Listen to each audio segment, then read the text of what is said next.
understand an ancient word, you have to watch it happen on live television. We think of translation as a simple matching game. Sometimes, to understand an ancient word, you have to watch it happen on live television. We think of translation as a simple matching game. You take a word from one language, find its equivalent in another, and swap them out. But words are not just definitions. They are carrying cases for centuries of history, theology, and lived human experience. And when you take a deeply grounded, flesh and blood concept from ancient Hebrew and translate it into modern English, it can lose its body. It becomes a ghost. That is exactly what has happened to one of the most important concepts in Judaism, the word goel. In English, we translate it as redeemer. For an educated, secular audience under 40, redeemer is a purely spiritual abstraction. It sounds like a church word. It brings to mind stained glass, ethereal choir music, and theological debates about the afterlife. It feels weightless. But the original Hebrew concept of the goel is the exact opposite of weightless. It is heavy, it is legal, and it is desperately human. Today, we are going to take that word out of the spiritual clouds and drag it back down to earth. We are going to look at what it actually meant in the ancient world, how it forms the absolute bedrock of the Passover story, and how, tragically and profoundly, the modern world just provided the most visceral illustration of it imaginable. Part 1. The Architecture of Obligation. To understand the Goel, we have to strip away the English baggage of the word redeemer. In Rabbinic Judaism, and specifically in its earliest legal context, a Goel was not a divine being floating in the sky. A Goel was a person. Specifically, it was the nearest relative, the kin redeemer, who was legally and morally charged with restoring someone's rights, avenging wrongs done to them, or buying back property that had been lost. The core mechanism underneath the goel, something no single English word fully captures, is the obligation of relationship. A goel is someone who steps in when you cannot help yourself, not because they are a charitable stranger making a nice choice, but because they are family and they have no other choice. That is what family does. When a person fell into debt and was forced to sell their ancestral land, or worse, sell themselves into servitude, they were trapped. They lacked the power, the agency, and the capital to free themselves. The Goel was the family member who had both the legal right and the financial power to pay the price and restore that person to their rightful status. Now, here is where a crucial distinction has to be made. When a modern secular Westerner hears about being redeemed from slavery, their cultural hardwiring immediately jumps to the Christian architectural framework of being slaves to sin. That framing comes from the Apostle Paul in the book of Romans. It is the soteriology built on top of the Goel concept, where a redeemer pays a transactional price to buy a person back from the ownership of sin. But that is not how the Talmud or rabbinic thought approaches it.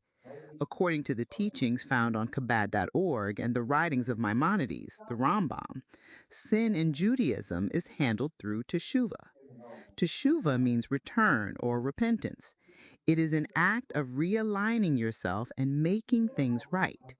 It is not about a third-party redeemer purchasing you back from sin's legal custody. So if the Jewish framework for the goal is not about sin slavery, what is it about?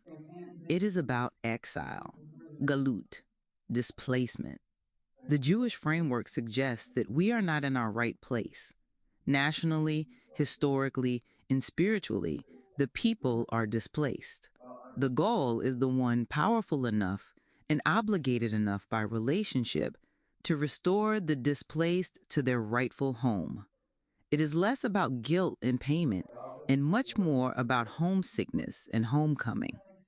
For a modern audience that often feels displaced from meaning, from community, or from their own identity, this concept of a champion or an advocate who says, "You do not belong in exile.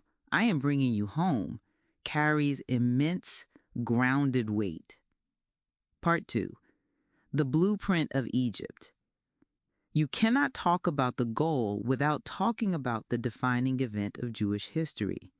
The Exodus from Egypt is not merely a historical memory. It is the foundational paradigm of redemption. Every single use of the word goal is measured against what happened in Egypt. According to the foundational text of Judaism, and explored deeply in resources from Chabad, the situation in Egypt was not a metaphor. The Israelites were a people in literal physical bondage. They could not free themselves. They were not weak. They were trapped within a legal and political structure where Pharaoh owned them. There was no fighting their way out. The system was absolute. For them to be liberating, someone with outside power who possessed both the right and the obligation of a kin redeemer had to step in and break Pharaoh's claim on them. God acting as the goal in Egypt is the original concrete transaction. It was a rescue mission, born out of a covenantal relationship. The Talmud establishes that remembering the Exodus is a daily obligation. It is woven into the morning and evening prayers. When the daily liturgy refers to the Redeemer of Israel, it is speaking in the past tense, pointing directly back to that specific rescue from Egypt. But the most radical part of this tradition comes straight from the Passover Haggadah. The text mandates a staggering psychological leap. In every generation, a person is obligated to see themselves as if they personally left Egypt, not their ancestors, not their great-grandparents, themselves, present tense. It is a living identity claim. The slavery belongs to you, and the redemption belongs to you. Every time the word goal is invoked, it points back to that moment and insists that the same force that broke Pharaoh's legal claim on your ancestors can break whatever has a legal claim on you right now. It is Talmudically airtight, and it requires zero abstract theology to understand. The physical reality of Egypt does all the heavy lifting. Part 3. The Tarmac in Tel Aviv. If you want to explain to a modern audience what a goal looks like, you do not need to look back 3,000 years. The irony is staggering, but the most vivid modern illustration of the goal just happened to the Jewish people themselves. Think about the hostages taken into Gaza on October 7th. By the close of the first phase of ceasefires, the world watched as Israeli hostages were released in exchange for Palestinian prisoners. People around the globe were glued to their phones watching those initial releases in real time. Walk through the structure of the goal against the reality of that hostage crisis. The hostages could not free themselves. Hamas had physical custody of them under the brutal, unyielding logic of war. Israel could not simply walk in and take them by force without risking their immediate execution. Hamas had stated clearly that hostages would be killed if military rescues were attempted. The hostages were entirely trapped in a foreign jurisdiction, stripped of their agency. To get them out, there had to be a transaction. A price had to be paid. Someone with power, driven by the absolute obligation of relationship and kinship, had to step in and make an exchange happen. That is exactly what the concept of Goel is. It is not a metaphor.